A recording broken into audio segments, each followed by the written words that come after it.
히브리어로 민수기는 베미드바르, 곧 광야에서라는 뜻을 가지고 있습니다. 민수기는 이스라엘 백성이 광야를 지나 가나안 땅으로 향하는 여정을 담고 있는 책입니다. 이 여정은 세 구간으로 나눌 수 있습니다. 민수기 1장부터 10장까지는 하나님께서 출애굽 1세대인 9세대를 시내산에서 20일 동안 머무르게 하시고 진영을 조직하며 거룩한 공동체로 준비시키십니다.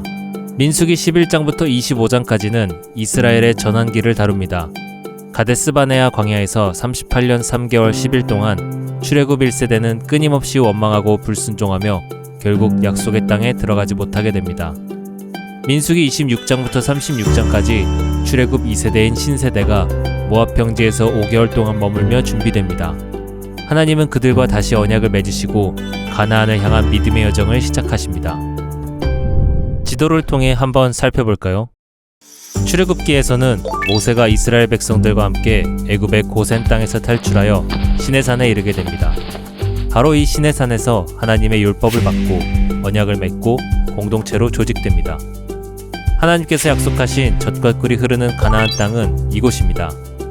시간상으로는 시내산에서 가나안 땅까지 가데스바네아를 지나 브엘세바 방향으로 북상하면 약 11일이면 도착할 수 있는 거리였습니다.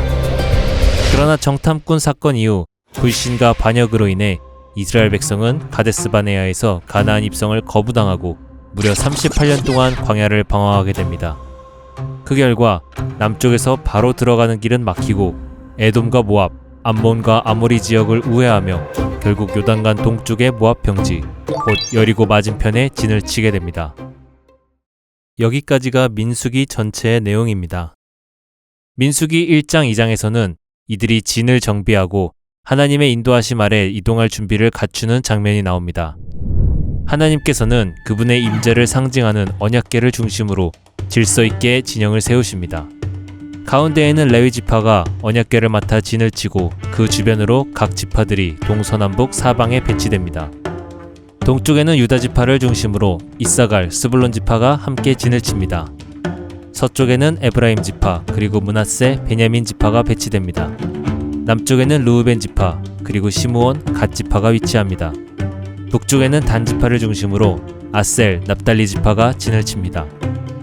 그리고 이스라엘 백성이 광야를 행진할 때 하나님은 그 출발 순서까지도 질서 있게 정하셨습니다. 가장 앞에는 하나님의 임재를 상징하는 언약궤가 위치하고 그 뒤로 각 진영이 정해진 순서대로 따릅니다. 출발은 나팔 소리로 시작되었습니다. 제사장이 첫 번째 나팔을 불면 동쪽 진영, 유다, 이사갈, 스불론 지파가 선두로 출발하고 그 다음에는 레위인 중 게르손과 므라리 자손이 성막의 기둥과 덮개 같은 구조물들을 운반하며 뒤를 잇습니다. 두 번째 나팔이 울리면 남쪽 진영, 르우벤, 시므온, 갓 지파가 뒤따릅니다. 그 후에는 성소 안 기구들을 운반하는 고앗 자손이 중심에서 이동하죠. 마지막으로 서쪽 진영, 에브라임, 므낫세, 베냐민, 그리고 북쪽 진영, 단, 아셀, 납달리 지파가 차례로 행진합니다. 그런데 그렇게 질서 있게 진을 치고 출발한 그들은 곧 광야 생활의 현실 앞에서 원망하고 불평하기 시작합니다. 처음엔 하나님의 인도 자체를 원망하며 막연한 불평을 쏟아냈습니다. 하나님은 진영 끝을 불로 태우셨고 그곳은 타베라, 불붙은 곳이라 불리게 되었습니다. 그러나 불평은 거기서 멈추지 않았습니다. 혼합된 무리와 백성 전체가 만나의 실증을 느끼고 고기를 달라고 요구했고 그 원망은 하나님과 모세를 향했습니다. 하나님은 메추라기를 주셨지만 그 고기를 입에 넣기도 전에 탐욕은 심판으로 이어집니다. 그곳은 기브롯 하다하와 탐욕의 무덤이 되었습니다. 그리고 불평은 공동체의 중심부까지 번집니다. 미리암과 아론은 모세를 시기하며 그의 권위에 도전했고 하나님은 미리암에게 나병을 내리시고 하세롯에서 그녀를 진영 밖으로 내쫓게 하십니다. 이처럼 불평은 진영 외곽에서 시작되어 백성 전체로 번지고 결국 공동체의 중심인 지도자까지 감염되었습니다. 사실 이것이 이스라엘의 첫 불평은 아니었습니다. 출애굽기 15장 17장에서도 백성들은 물이 없고 먹을 것이 없고 또다시 물이 없다고 3번이나 원망합니다. 하지만 그때는 하나님께서 모든 요구를 들어주시고 공급하셨습니다. 마라에 쓴 물은 달게 하셨고 만나와 메추라기를 주셨고 반석에서 물을 내셨습니다. 그렇다면 민수기와 출애굽기의 불평은 무엇이 달랐을까요? 왜 과거에는 용서하셨는데 지금은 심판하실까요? 가장 큰 차이는 불평의 동기와 책임의 무게입니다. 출애굽기의 불평은 막 해방된 노예들이 생존의 위기 앞에서 두려움과 연약함으로 쏟아낸 말이었습니다. 하나님은 그들의 필요를 채우시며 믿음이 자라도록 인내하셨습니다. 그러나 민수기의 불평은 달랐습니다. 그들은 이미 하나님의 구원을 경험했고 율법을 받았으며 성막과 공동체의 질서도 갖추었습니다. 하나님의 인도는 분명했고 은혜는 넘쳤습니다.